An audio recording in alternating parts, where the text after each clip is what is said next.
Hi guys! Good morning! So today, dito muna tayo sa bahay. So later, papunta naman tayo ng restaurant. Hi! Good morning! Good morning! Kiss mo na ako? Good morning, Pogi! Good morning!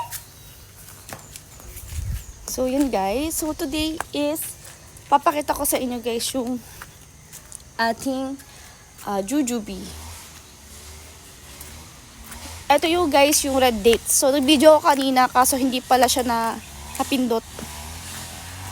Akala ko rolling na yung camera. Hindi pala. So, wait lang guys. So guys, ang gagawin natin ngayon is magtatanggal tayo ng grafting tape. Ayan siya. So, move natin yung ating puno. Dahil hindi pala.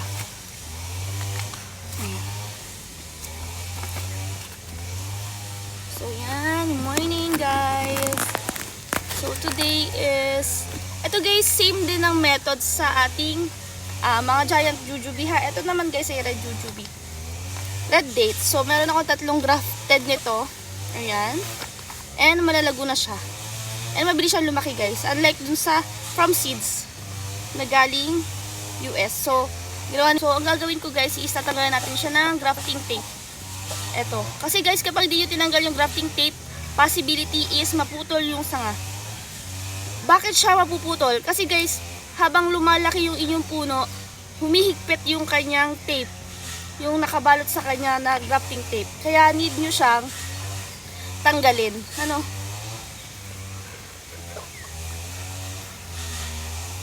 So, ang gagawin nyo lang naman guys is i-blade nyo siya. I-blade nyo siya. Like this. Blade nyo siya. Ito kasi guys ay budding knife. Actually guys, ito ay 6. Nung binili namin ito 2023, 600 pesos. Pagawa siya, pasadya. Ewan ko lang guys ngayon kasi 3 years ago pa. Pero, imagine niyo naman guys. Okay na okay pa siya. So, blade nyo lang siya.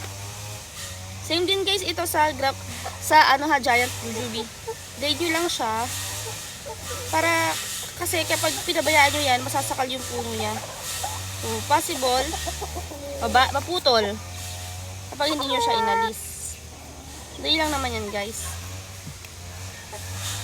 Blade nyo lang siya or, mas okay blade, guys. Para matalas.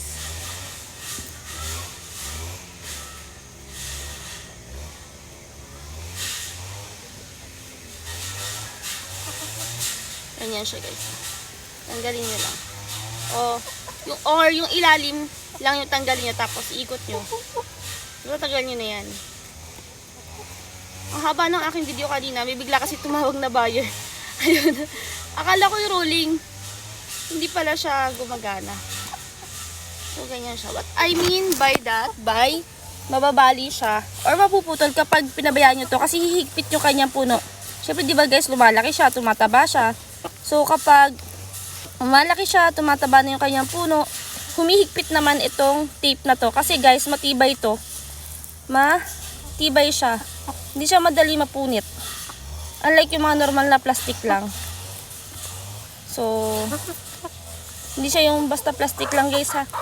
Super super stretchy. And matibay. So, ganyan na siya guys. Kita ba? Ganyan na siya. Wala na siyang tape. And ayan yung kanyang grafted area. Sa V. So, I have 3. 1, 2, 3 natatanggalan na ang grafting tape. Kasi matagal na to guys ha. Medyo matagal na rin to. Kailangan siya ay matanggalan na. So, kapag kasi tinanggal, ayan, nagbubukol-bukol siya. Tumataba na kasi yung puno. And para makahinga siya ng maayos.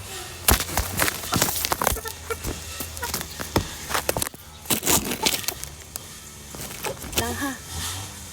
Ayan. So, tatanggalin din natin to.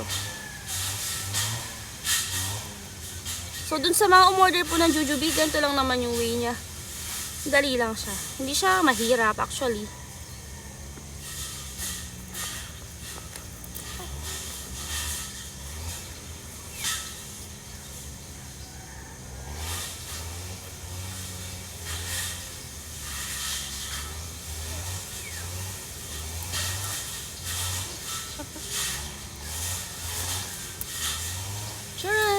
na siya. So, yung halaman, hindi siya po pwedeng tawag dito, hindi siya pwede na masakal kasi mababali yung kanyang puno or mapuputol. Kaya kailangan siyang alisin. Kasi nga, diba, graft yan guys. Normal na meron siyang tape. So, yung mga pinapaship ko guys, normally may mga tape pa. Kung gusto niyo naman ng malalaki ng plants at wala ng tape, medyo matagal pa guys. Ang available ko ay mga 1 to 2 feet na giant jujube.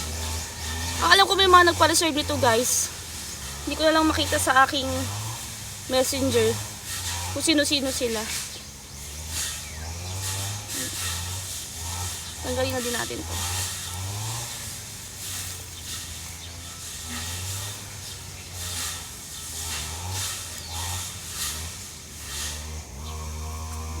Ikot nyo lang siya. Ayan.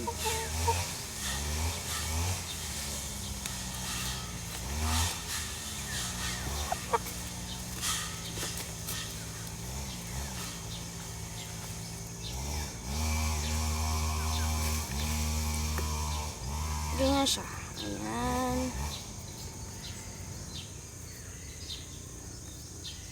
So, yan. Tanggal na yung grafting tape. So, yun lang guys. Bye!